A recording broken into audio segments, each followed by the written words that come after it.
ময়মনসিংহের ভালুকায় গণপরিচ্ছন্নতা ও বৃক্ষরোপণ কর্মসূচি পালন করছে উপজেলা প্রশাসন। এই কর্মসূচিতে অংশ নিয়েছেন কয়েকশো শিক্ষার্থী। সেখানে রয়েছেন প্রতিনিধি আসাদুজ্জামান সুমন। বিস্তারিত জানবো তার কাছ থেকে। সুমন, উপজেলা প্রশাসনের এই উদ্যোগ কেমন সাড়া ফেলেছে সাধারণ মানুষের মধ্যে জানাবেন?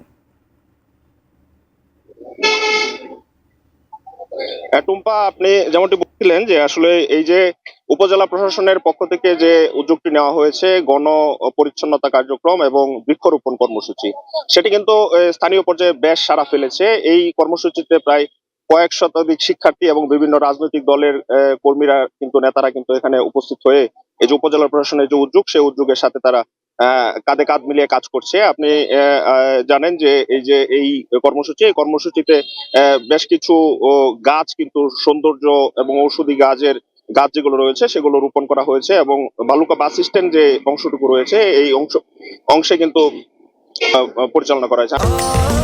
স্বাস্থ্যকর অল টাইম ফ্যামিলি কেক, সব সময় অল টাইম হেলদি লাইফ। আমি আরেকটি বিষয় জানিয়ে রাখি যে প্রায় বেশ কিছুদিন যাবত কিন্তু এই উপজেলা প্রশাসনের পক্ষ থেকে বালুকা শহরের যে অংশটুকুতে যানজট লেগে থাকে এবং অবৈধ যে দখল যেটুকুতে রয়েছে সেগুলো কিন্তু উচ্ছেদ অভিযান পরিচালনা করা হয়েছে, এবং বিশেষ করে যে বালুকা বাস স্ট্যান্ড, সেই বাস স্ট্যান্ড অংশ কিন্তু একদম পরিষ্কার পরিচ্ছন্ন অবস্থায় রয়েছে, এবং যেসব জায়গা দখলে ছিল সেসব জায়গায় কিন্তু উচ্ছেদ করা হয়েছে, এবং যে সেসব জায়গায় যে ক্ষুদ্র ব্যবসায়ীরা যারা ছিল তাদেরকে কিন্তু আবার পুনর্বাসন করা হয়েছে।